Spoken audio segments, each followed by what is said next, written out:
Dans le passage du chapitre 10 de l'évangile de Jean, qui est l'évangile de notre éducation, deux caractéristiques des brebis nous sont montrées. Elles entendent sa voix, Jean 10, 3. Elles connaissent sa voix, Jean 10, 4. Spécifiant ainsi ce qui est propre aux brebis qui lui obéissent. Entendre a le sens de percevoir la voix, c'est-à-dire de saisir en esprit, tandis que connaître, c'est être en relation avec cette voix. Seuls ceux qui ont fait don de leur vie au Dieu vivant percevront la voix qui les appelle à marcher à ses côtés.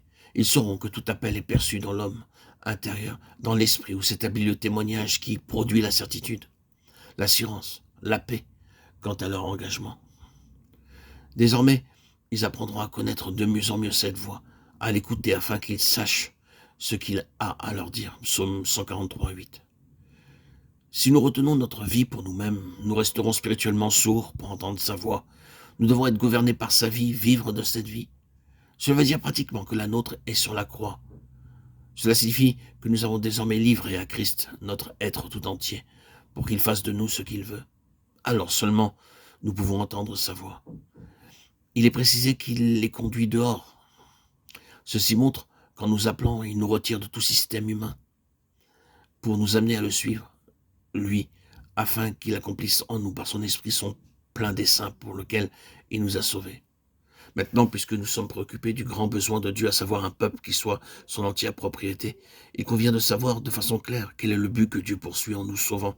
Car en vérité, ce n'est pas seulement pour nous accorder la vie éternelle, mais pour accomplir en nous quelque chose d'immense que la parole de Dieu finit par cette expression, être rendu conforme à l'image de son Fils, Romains 8, 29. Ceci nous est peut-être familier, mais nous voulons en définir quelque peu la signification. Cette conformité à laquelle nous devons parvenir est l'œuvre du Saint-Esprit en nous, et l'objet de notre éducation pour nous amener à cette ressemblance. C'est Christ lui-même, cela veut dire que nous avons à le voir par les yeux intérieurs, car comment pourrions-nous être conformés à l'image de quelqu'un que nous ne connaissons pas? Ainsi, cette conformité demande une connaissance intérieure du Fils de Dieu, révélée par le Saint-Esprit. La connaissance nous vient par la révélation. Nous ne parlons pas ici d'une connaissance mentale, intellectuelle de Christ, non, mais de celle qui est l'œuvre de la vie par le Saint-Esprit de vie.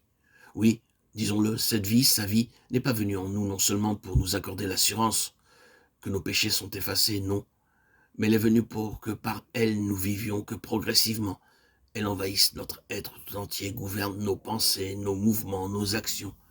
Car le dessein éternel conçu par Dieu, dès avant les temps éternels, est d'avoir beaucoup de fils semblables à son Fils.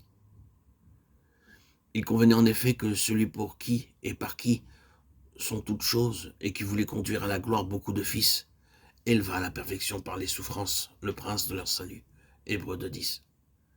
L'Église n'a jamais été vue autrement par le Père, car ceux qu'il a connus d'avance, il les a aussi prédestinés à être semblables à l'image de son Fils, afin que son Fils fût le premier-né de plusieurs frères. Romains 8, 29.